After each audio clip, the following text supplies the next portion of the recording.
اچھا، مدثر خان، امیر معاویہ رضی اللہ عنہ کون تھے، مختصر بتا دیں۔ جی، حضرت امیر معاویہ رضی اللہ عنہ حضرت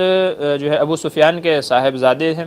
صحابی رسول ہیں۔ غالباً سن 6 یا 7 ہجری کے بعد انہوں نے اسلام قبول کیا۔ حضور صلی اللہ علیہ وسلم کے اوپر جو وحی آتی تھی اس کو لکھا کرتے تھے، کاتبین وحی میں سے ان کا شمار ہوتا ہے۔ نبی کریم صلی اللہ علیہ وسلم کے یہ کہہ لیجئے کہ ان کی جو بہن تھی، حضرت امیر معاویہ کی جو بہن تھی، وہ حضور صلی اللہ علیہ وسلم کے نکاح میں تھی، آپ کی بیوی تھی، تو اس لیے آپ کے ہم زلف بھی ہوئے ایک اعتبار سے۔ اور نبی کریم صلی اللہ علیہ وسلم نے ان کے حق میں بہت ساری دعائیں دی تھی، جن میں سے ایک دعا یہ تھی کہ اللہ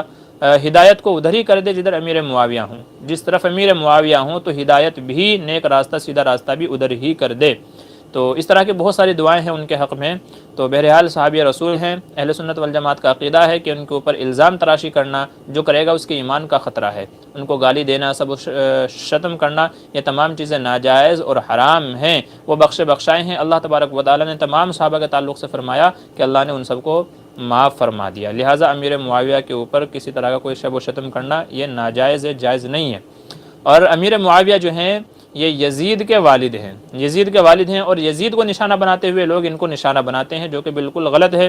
بہت سارے لوگ یہ کہتے ہیں کہ جی یزید کو خلیفہ کیوں بنایا تھا انہوں نے، تو اس کا جواب یہ ہے کہ ان کو پتہ نہیں تھا کہ آگے چل کر کے اس سے اس طرح کے افعال کا صدور ہوگا۔ اگر ان کو پتہ ہوتا، کیونکہ غیب کا علم تو اللہ تعالیٰ کو ہے، تو اگر ان کو پتہ ہوتا کہ یزید آگے چل کر کے ایسا کرے گا، یہ ایسا نکلے گا، تو وہ بالکل بھی ایسا نہیں کرتے۔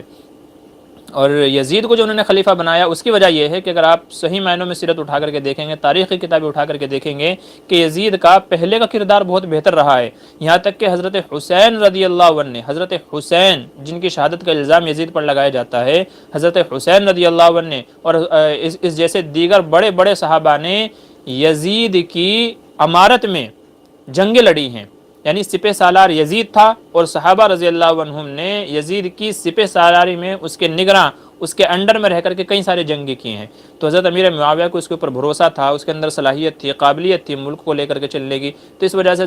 حضرت امیر معاویہ نے اس کو خلیفہ بنایا تھا۔ اب یہ الگ بات ہے کہ حضرت امیر معاویہ کے دنیا سے جانے کے بعد میں اس نے رخ پلٹا، یا وہ فسق و فجور کی طرف ہو گیا، یا اس سے جو بھی افعال کا سرزد ہوا، واللہ عالم، اللہ بہتر جانے، تو وہ الگ بات ہے۔ تو اس لیے اس میں امیر معاویہ کو گالی گلوچ کرنا، ان کو الزام دینا بالکل غلط بات ہے، کیونکہ اگر ان کو پتہ ہوتا تو یقیناً وہ ان کو